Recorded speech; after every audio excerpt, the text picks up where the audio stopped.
Class 6 नई बाल सुलभ माला बुक्ல லெசன் 3 ஏகதா மே பல். ஏகதானா யூனிட்டி, ஒற்றுமை, ஒற்றுமையின் பலம், த ஸ்ட்ரெங்த் இன் யூனிட்டி.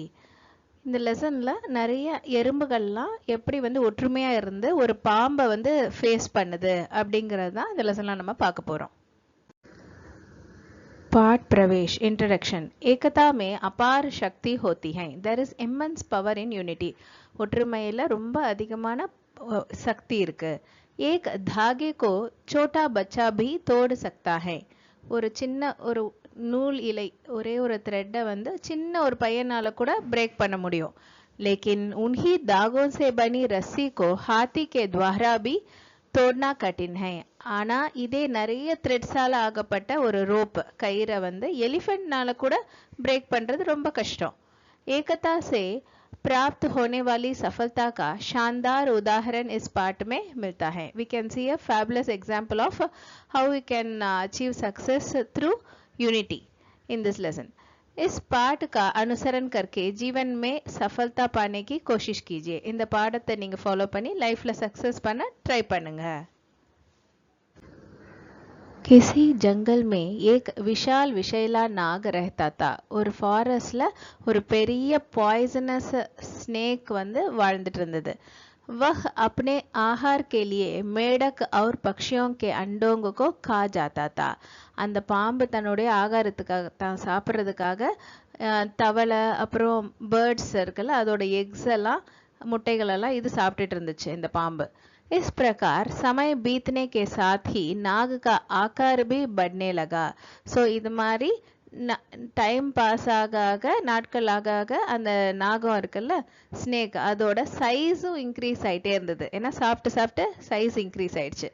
और उसका अपने बिल में घुसना और उससे बाहर निकलना मुश्किल हो गया. ஸோ அதனால இப்போ சைஸ் இன்க்ரீஸ் ஆயிடுச்சுனால அந்த பாம்புனால தன்னுடைய பொந்து இருக்குல்ல ஹோல் அந்த பொந்துக்குள்ள உள்ள என்டர் ஆகுறதோ அதுல வெளியில வர்றதோ ரொம்ப கஷ்டமாயிடுச்சு. इसलिए नाग ने उस बिल को छोड़कर एक बड़े पेड़ को अपना आवास बना लिया. ஸோ அதனால இந்த மாதிரி சைஸ் இன்க்ரீஸ் ஆனால கஷ்டமா இருக்கு உள்ள போயிட்டு வர்றது பொந்துக்குள்ள அப்படிங்கறதுனால அந்த நாகம் என்ன பண்ணுச்சு அந்த பொந்தை வந்து விட்டுருச்சு. It left it's whole. விட்டுட்டு வேற புதுசா ஒரு இடம் பார்த்துருச்சு தங்குறதுக்காக வசிக்கிறதுக்காக. ஒரு பெரிய மரத்தை தங்குமிடமா ஆக்கிடுச்சு. உஸ் पेड़ के नीचे चींटियों का एक घर भी था.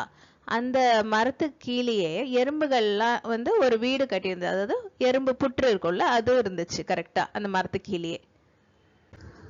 चींटियां आकार में बहुत छोटी होती हैं और नाग आकार में भयानक और बड़ा होता है.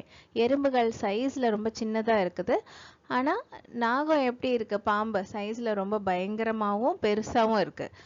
नाग को चींटियों के बीच रहना अच्छा नहीं लगा. இந்த பாம்புக்கு வந்து அந்த எறும்புகளுக்கு மத்தியில வந்து வாழ்றது ரொம்ப பிடிக்கவே இல்லை.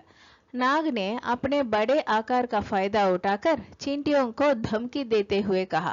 ஸோ அதனால அந்த பாம்பு என்ன பண்ணுச்சுன்னா தன்னுடைய சைஸை வந்து ஒரு சாதகமா தனக்கு சாதகமா எடுத்துக்கிட்டு அந்த எறும்புகளெல்லாம் பயன்படுத்துச்சு. So it threatened the ants by taking advantage of its size.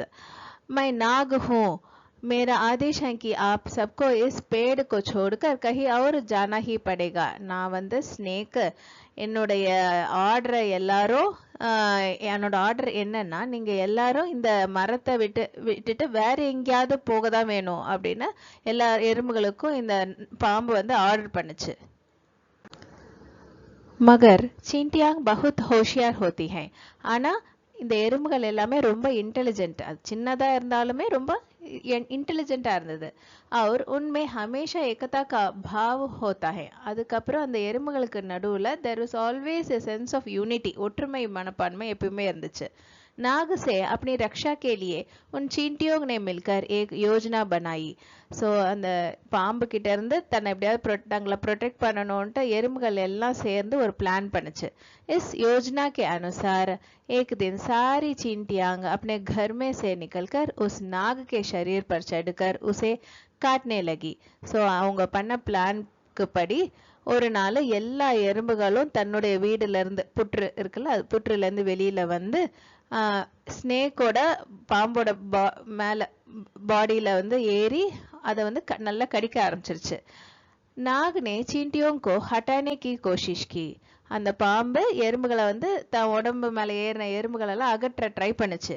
ஆனா लेकिन चींटियों की एकता के बल के सामने नाग कुछ नहीं कर पाया. ஆனா எறும்புகளுடைய ஒற்றுமையோட பலத்துக்கு முன்னாடி அந்த பாம்புனால ஒண்ணுமே பண்ண முடியல. और अंत में असहनीय पीड़ा के साथ वह वहां से भाग गया. सो இந்த எண்ட் கடைசியில ரொம்ப அன்பேரபிள் பெயின், தாங்க முடியாத வலியின் காரணமாக அந்த பாம்பு அந்த இடத்தை விட்டு ஓடியே போயிடுச்சு. இட் ரேன் அவே. इस कहानी से हमें यह सीख मिलती है कि एकता के बल से हम जीवन में कठिनाइयों का सामना आसानी से कर सकते हैं. இந்த ஸ்டோரியில இருந்து நம்ம என்ன கத்துக்க முடியும்னா, யூனிட்டியோட ஸ்ட்ரெங்க்த்னால, ஒற்றுமையினோட பலத்தினால லைஃப்ல நம்ம எந்த ஒரு டிஃபிகல்ட்டி வந்தாலும் அதை ஈஸியா ஃபேஸ் பண்ண முடியும். हमने सीखा what we have learned. हमें मिलजुल कर रहना चाहिए. நம்ம எல்லாரும் சேர்ந்தே எப்பவுமே இருக்கணும். एकता के बल से बड़ी कठिनाई का समाधान निकाला जा सकता है. ஒற்றுமையினோட பலத்தினால பெரிய பெரிய கஷ்டம் வந்தாலும் அதுக்கு we can easily draw solution to it. Thank you.